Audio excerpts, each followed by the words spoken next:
يا مرحبا يا هلا واليوم زان القصيد واللي حضر حفلنا بعيوننا منزلا اللي حضر من قريب ومن عنا من بعيد في حفلنا نزفك يا نمر والضيف نستقبله.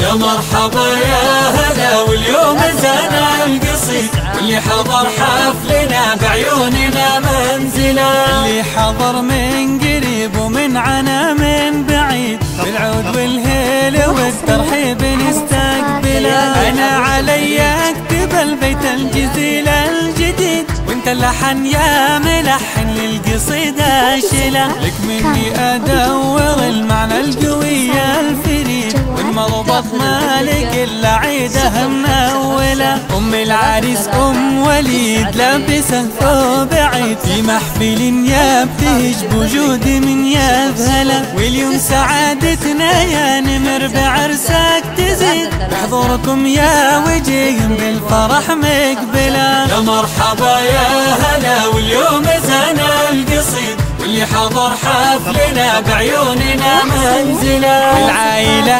السلس مثل نجم بعيد أبكتفي بالنعم والمدح له تكمله. معرسنا عن درب ربع خطوته ما تحيد منهم تعلم دروس الطيب والمرجله اللي تشرف بمعرفته هو المستفيد لي حضر يكفي اللي غاب ويجمله. يا مرحبا يا هلا واليوم زانا القصيد واللي حضر حفلنا بعيوننا منزلا. لكاد حل الصعيب جاب رأي سديد له بين ربعه مقام وقيمه ومنزله. الكل يثني عليه جامي جالو يشيد ويشهد له بطيب فعله والنعم يذهله. له بالوفا والكرم والجود حضور يصيد ويستاهل الطيب والناموس من حصله. واخر بيوت القصيده للبدايه نعيد اللي حضر طيب عود وصبت مهيله. واخر بيوت القصيده للبدايه نعيد اللي حضر طيب عود وصبت مهيله. واخر بيوت القصيده للبدايه نعيد اللي حضر